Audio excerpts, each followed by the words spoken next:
AskReddit by Jammer Speech 111. Who is a bad guy in history who actually wasn't a bad guy?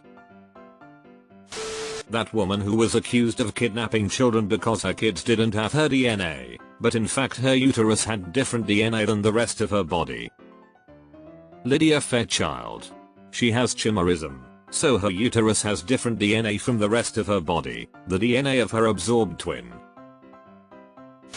William Thomas Green Morton died broke defending his discovery of anesthesia. He was a dentist and didn't get much respect from the doctors at the time. IMO, one of the most important medical discoveries. Anesthesia is arguably the most important medical discovery in history. Modern surgery is literally impossible without it. In the film Titanic, the character Murdoch killed someone, took bribes and generally came across as a right shit. He was a real life person who was actually a hero and saved many lives. His living relatives were so disgusted that the VP of Fox traveled to Dalbeattie to personally apologize and presented a £5,000 donation to Dalbeattie High School to boost the school's William Murdoch Memorial Prize. That movie's initial gross was over $1.8 billion. Donating £5,000 is like the average us man giving them a dime and saying my bad. Deleted. Trivia fact: his son Max Baer, Jr. is better known as Jethro Bodine from the Beverly Hillbillies. Richard Jewell. Security guard at the Atlanta Olympic who was blamed for the bombing. He was mocked for moving in his with mother. He and his mom did an interview on Oprah sometime later. They said it was because his mom was sick and he was taking care of her. It's really not that uncommon for middle-aged people to move in with aging parents. BTW. His mom is still alive last I checked. She is still friends with his lawyer and their children. She is apparently a very nice woman. In Braveheart, William Wallace gets betrayed by Robert the Bruce, which never happened. He was loyal to the end. That movie made me so angry. I grew up on it, and loved it for what I assumed was a historically accurate portrayal. Not only is the movie absurdly inaccurate, the real history is arguably more interesting than the movie. There was no need for artistic restructuring. They could have just dramatized the actual events and it would have been a great movie. Captain Bligh. His mistake was being too soft rather than too harsh. He let his crew slack off while they were waiting to make sure the breadfruit trees would survive transplantation, and they mutinied when he put them back to work. It should also be mentioned that when some of his crew mutinied, so many of them wanted to be allowed to leave with him on the ship's tiny open launch that even fully laden they would not all be able to go and had to draw lots to see who had to stay on the Bounty. Captain Bligh then had to sail the tiny overcrowded poorly provisioned boat 6,700 kilometers to Timor using dead reckoning. He did not lose a single man. Absolute hero. The McDonald's coffee lady. The woman who sued MC Donald's after she spilled coffee on her lap received third-degree burns in her pelvic area. She was hospitalized for 8 days and required a couple years of rehabilitation. The media jumped on the story, making it a poster case for frivolous lawsuits. Edit. Corrected typos. OMG, I vividly remember this story. It was so sad tbh. At first I thought it was stupid too, but then I read she had severe burns and all. She really wasn't overreacting. Dr. Kevorkian is history since he's dead, so I'ma have to go with him. People should absolutely be able to make the decision about end-of-life care, and I think with time people will not only start thinking differently, that conviction will be overturned. Lorena Bobbitt. She became such a meme and was always blamed for attacking her husband unprovoked, but she was defending herself from a serial rapist and abuser. He literally had raped her earlier that same day. In the same spirit, Monica Lewinsky didn't deserve any of the hatred she received either. She was so young and she was taken advantage of by the literal most powerful man in the world, but somehow her name ended up labeling the scandal. Pharaoh Cleopatra. She was actually a pretty good ruler, with her focusing more on her nation than just abusing her position for her own benefit. There's even some records saying that she wasn't even all that beautiful. She was however very intelligent with stuff like how she learned around 10 different languages. First member of the Ptolemaic dynasty to bother learning Egyptian. She did amazing things in managing to actually expand Egypt's territory in a time of Roman dominance. However, in the end she monumentally screwed up, lost her nerve at the Battle of Actium and doomed pharaonic Egypt. Julius Caesar. He was no angel, but he wasn't executed for trying to turn Rome into a dictatorship. In fact, it was actually because he was a political reformer who wanted to tax the wealthy landowners. The Senate had always been very violent to reformers, as most of it was made up of wealthy landowners. They tried to rewrite history to make reformers like Tiberius seem evil for trying to grant rights to workers and small landowners, while death squad leaders who killed anyone advocating reform such as Lucius Sulla have been paraded by historians. All throughout history and including today, reformers are treated the worst by those in charge and their lackeys. Niccolo Machiavelli. Machiavelli didn't invent the idea of lying or ruthlessness. He made an observation about what worked and tried to get a new gig.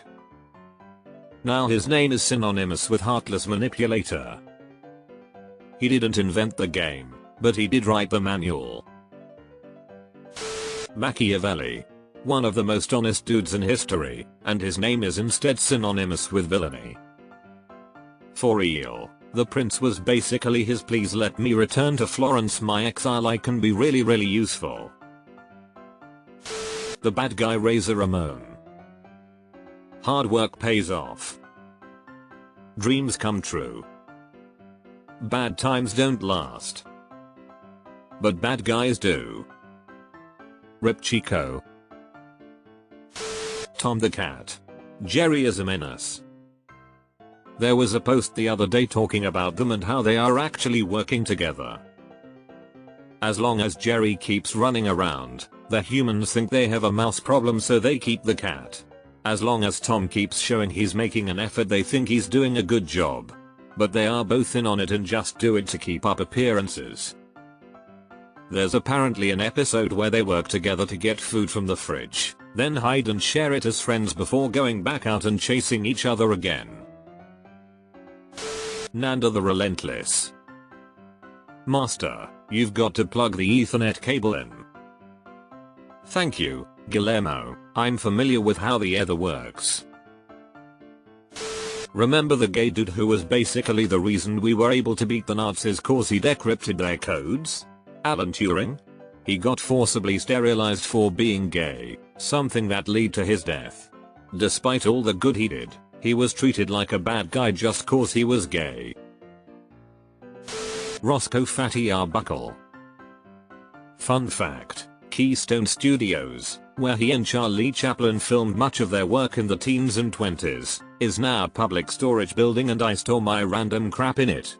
I hope to hear ghosts when I go but never do. Edit, it's public storage on Glendale Avenue in Echo Park, LA if anyone wants to check it out. I did close to 25 years in prison for something I never did. Friends and family all gone. I survived it all. Life can suck, but one can endure it seems without losing your mind if you're lucky. If you wish to call that lucky. Geez man, that's fkin horrible. Sinead O'Connor. She was trying to warn us on SNL about the Catholic kiddie diddling problem, and we shat on her for it. Former Catholic here. People worshipped Pope John Paul II like he was an untouchable god. My aunt went to Nick to see him in the 90s and to this day won't shut up about the time she saw the Pope and he blessed all her shit from his Pope mobile. Monica Lewinsky. That woman who spilled McDonald's coffee on her lap. We studied this case in my law class. McDonald's knew their coffee was too hot, hotter than legally allowed. They did it to get more coffee per bean. They had been sued by other burn victims and ordered to reduce the temperature. They didn't. The woman's labia melted and she had 3rd-degree burns. All she wanted was medical bills covered because her insurance wouldn't cover it. In response, McDonald's started a smear campaign against her. The judge issued punitive damages, A punishment for the continued reckless behavior by McDonald's. She was awarded a single day's profit from coffee sales. That's all, 1 day of coffee profit. Milli 1 committed suicide for being hired in a music industry lip-syncing travesty that's basically now commonplace. The real villain is the record industry. Edit. Not enough of y'all commenting realize that Frank Farian is to blame for hiring them in the first place. Rob and Fab could have been anyone. Farian orchestrated, Rob and Fab scapegoated. Edit 2. I was wrong to say suicide. I apologize for that. My memory isn't what it used to be. Rob's death may not have been directly from the scandal, but I don't think it's a stretch to say the two events are intertwined. And Frank Farian specifically, to be exact. One of the obituaries I am looking forward to. Sinead O'Connor. She was right. The Catholic Church's handling of predator priests was appalling. Heinz Doofenshmirtz. It all started on the day of my actual birth. Both my parents failed to show up. Sinead O'Connor. Ripped up a picture of the Pope live on SNL in the 90s in a protest against covered up child abuse in the Catholic Church. The world lost their shit. She was demonized and professionally blacklisted for years, booed to hell at concerts, had her intelligence and sanity questioned, and was made into an international punchline. Even SNL disavowed her actions and wouldn't rebroadcast it. And, turns out she was 1000% right. The movie Cinderella Man Braddock became the heavyweight champion of the world after beating Max Baer in a 1935 fight that had him pegged as a 10-1 underdog. The movie made Max Baer out to be a piece of shit human being, but he wasn't that bad. Look him up. Probably not apropos given this info, but that performance by Craig Bierko is an all-time classic. Played him as intelligent and almost suave gentlemanly, but that sudden yet subtle look and head tilt he'd make when his mind switched to primarily dangerous, preparing to knock out someone, was incredibly convincing. And the award for the most dangerous question of the day goes to anyone that is familiar with the movie 300 is aware of how it sanitizes the Spartans and how it demonizes the First Persian Empire. The reality is that the First Persian Empire, or the Achaemenid Empire, was pretty forward-thinking for the era. This is the empire that freed the Jews from the Babylonians and gave the world the Cyrus Cylinder, which some regard as the first Bill of Rights. As for Sparta, it was a militaristic society based on social Darwinism, centuries before the birth of Charles Darwin, and it had a greater percentage of slaves than Persia ever did.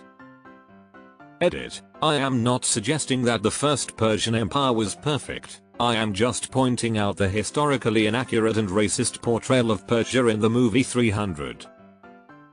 If anyone is interested in this topic, I highly recommend Dan Carlin's Hardcore History podcast episode titled The King of Kings. You can find it for free on YouTube. It's about 12 hours long and is a 3-part series. It starts with the rise of the Achaemenid Empire and goes all the way to its fall.